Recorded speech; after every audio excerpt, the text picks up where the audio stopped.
ఈ రోజున లిక్కర్ స్కామ్‌కు సంబంధించి ఒక్కొక్క పేరు బయటకొస్తుంది. ఎంపీ మిథున్ రెడ్డి గారు కూడా ఇప్పటికే రిమాండ్‌లో ఉన్నారు. అసలు వాళ్ళు గత 5 ఏళ్ల హయాంలో ఎంతోమంది రోగాల బారిన పడ్డారు. కొంతమంది చనిపోయారు అనే కనీస చిత్తశుద్ధి లేకపోగా నాకు అవి కావాలి, ఇవి కావాలని గొంతెమ్మ కోరికలు జైల్లో ఆయన అడుగుతున్న విధానం చూస్తుంటే ఏమనిపిస్తుంది? ఏంటి? అసలు లిక్కర్ స్కామ్ గురించి మీ మాటలు? లిక్కర్ స్కామ్ జరిగింది కాబట్టి అది బయటకు వచ్చింది.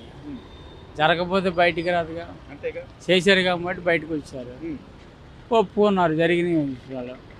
అది జగన్ గారు అని చెప్పిన ఉపయోగం ఉంది, బయటకు వచ్చిందంత. కనీసం బాధ్యత అయినా ఉంటుంది కదా సార్. గతంలో మా హయాంలో ఇలా జరిగింది, పొరపాటు అయిందని ఏది చెప్పకపోగా ఎందుకు చెప్తారు ఆయన? చెప్పడు. ఆయన చెప్పకోకుండా తప్పించుకోవాలి మా అని చూస్తున్నాడు ఆయన, అంతే. అంతవరకు అంత తప్పేం లేదు. కానీ ప్రభుత్వం మాత్రం వదిలిపెట్టదు. అది చంద్రబాబు నాయుడు గారు మాత్రం వదిలిపెట్టరు. వాళ్ళు తగిన పరిష్కారం చేస్తాడు తప్పకుండా. ఆ సమస్య లేదు, అసలు ఎవరిని వదిలిపెట్టే పరిస్థితి లేదు ఆయన. మీరు గమనించినంత వరకు గత 5 ఏళ్ల హయాంలో లిక్కర్ అమ్మకాల గురించి కానీ లేకపోతే అసలు అమ్మిన విధానం కానీ ఏం చెప్తారు? లిక్కర్ కేసులు ఎంతోమంది చనిపోయారండి. పిచ్చమంది తయారు చేసి పిచ్చమంది తాగి హాస్పిటల్ బారి పడిపోయి చాలామంది కిడ్నీలు ఫెయిల్ అయిపోయి ఎంతోమంది చనిపోయారు. మరి వాళ్ళ పరిస్థితి ఏంటి చెప్పండి? లేదు. మరి భయంకరంగా ఎంతోమంది అనాథలు అయిపోయారు. భార్య కానీ పిల్లలు కానీ అనాథ అయిపోయారు. మరి వాళ్ళని ఎవరు చూస్తారు చెప్పండి? ఇప్పుడు వీళ్ళు స్వార్థం గురించి వీళ్ళు అమ్ముకున్నారు, వీళ్ళు చేశారు. మరి వాళ్ళ పరిస్థితి ఏంటి? వాళ్ళు పిల్లల రోడ్డు మీద పడిపోయినట్టే కదా. ఎవరు చూస్తారు వాళ్ళు చెప్పండి?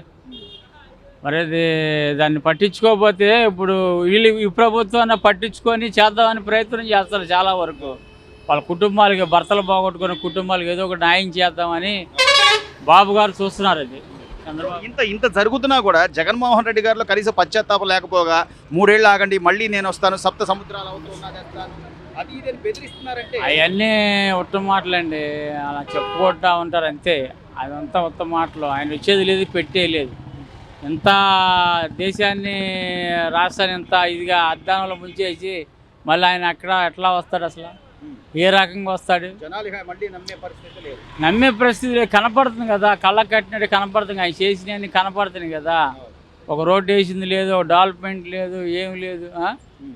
ఏం చేయకోకుండా ఆయన క్షమాపణ అడిగే పరిస్థితులు లేడు. అసలు ఆయన చేయడు, అసలు అలాంటి పని చేయడు. అసలు ఆయన ఏంటంటే ఇంకా నేను మళ్ళీ ఈసారి కూడా నేనే వస్తాను, ఎక్కకుండా లాక్కొస్తాను అంటున్నాడు. ఎందుకులా ఆయన చేసే ఆయన లాక్కోవడం ఆయన వల్ల కాదు. ఇక జరిగే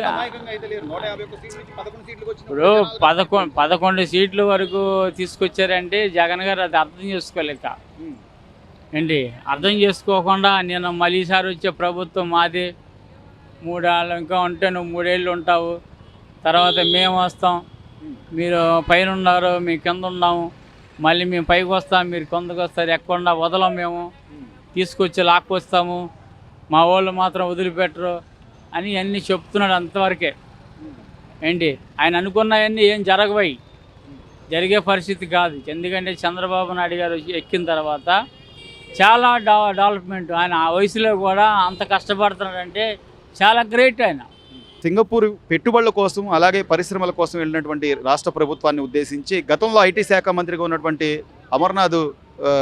అమర్నాథ్ గారు ఆయన మాట్లాడుతూ ఏదో టైంపాస్కి వెళ్ళారు తప్ప వాళ్ళు ఏం తీసుకొచ్చేది ఉండదు అంటారు. ఇంకొక ఆయన అయితే అసలు ఆ క్వాంటమ్ వ్యాలీ కాదు, అదేదో చేపలు పట్టుకోవడానికి చేపలు తిరిగే తప్ప ఏం ఉపయోగం లేదని చెప్పి ఏమంటే నవీన్ ఆప్షన్ పండుద్ది.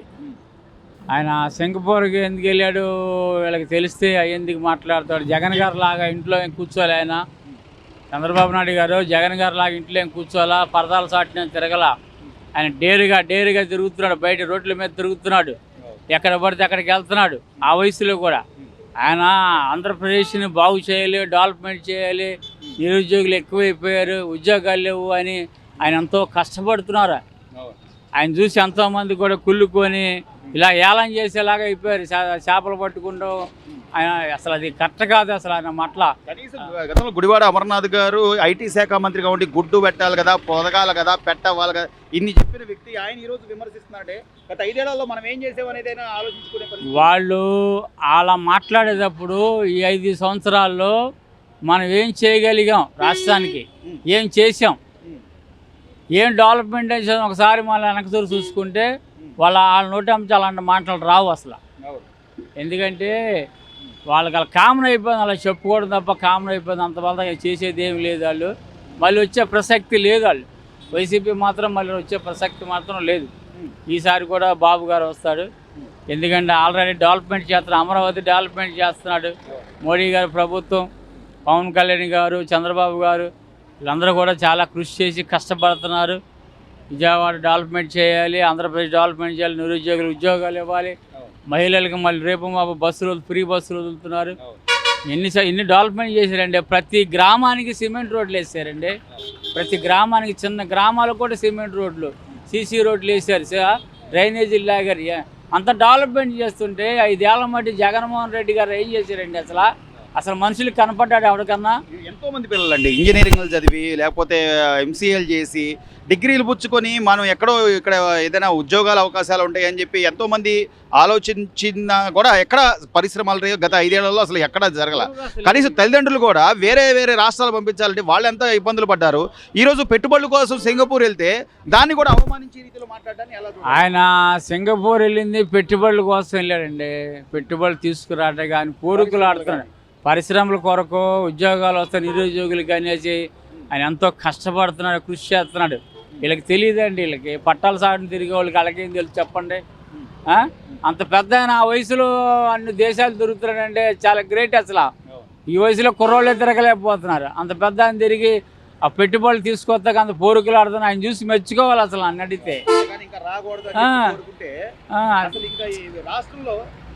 మళ్ళీ జగన్మోహన్ రెడ్డి అయితే ఎందుకు పనికి రాకుండా పోతుంది దేశం? ఇక ఎన్నాళ్ళు 25 ఏళ్ళు వెనక్కి వెళ్ళిపోయింది. ఇక మళ్ళీ ఇక దేశం లేకుండా పోతాం. అసలు ఇవాళ పిల్లలకి చదువులు డబ్బులు ఇస్తే సరిపోద్దా? రేపు వాళ్ళు చదువుకొని పెద్దవారు అవుతారు. మరి ఉద్యోగాలు వెయ్యాలకి పరిశ్రమలు వేయాలకి వాళ్ళు బతికేది ఎట్లాగా? ఒకసారి ఆలోచించుకున్నది జలాన. ఇప్పుడు జగన్మోహన్ రెడ్డి అంటే భయపడి చాలామంది అంతకుముందు నోరు మూసుకొని కూర్చున్నారు. ప్రభుత్వం ఎప్పుడైతే వచ్చిందో కాముగా తెలియకోకుండా ఓటేశారు అంతే. 11 సీట్లకి తీసుకొచ్చారు నిన్ను. గుర్తెచ్చుకోవాలి నువ్వు. జనాల్లో నాకు అంత పేరు ఉందని చెప్పుకుంటున్నావు. నువ్వు 11 సీట్లకు వచ్చావంటే జనాల్లో నీకు ఎంత ఉందో ఒకసారి ఆలోచన చేయాలి. చంద్రబాబు గారికి ఎంత ఉందో నువ్వు ఆలోచన చేయాలి. ఆయన చూసి మనం సిగ్గుపడాలి. నన్ను అడిగితే ఆ వయసులో ఆయన కష్టపడుతానంటే మళ్ళాంటి వాళ్ళందరూ సిగ్గుపడాలి. పోటపడుతున్నాడు ఆయన. రాకుండా చేయడానికి ఏదో ఒక ప్రయత్నాలు చేయడం, లేకపోతే ఒక మాటని వాళ్ళు ఏం తేలేరు వాళ్ళ వల్ల కాదు అని వెనక్కి పంపించే విధంగా అబ్బే అది చూస్తా ఉండండి. ఇక బాబు గారి చేతిలో పని చూస్తా ఉన్న గ్యారంటీ డెవలప్మెంట్ చేస్తాడు. Please subscribe to Leo news for more videos.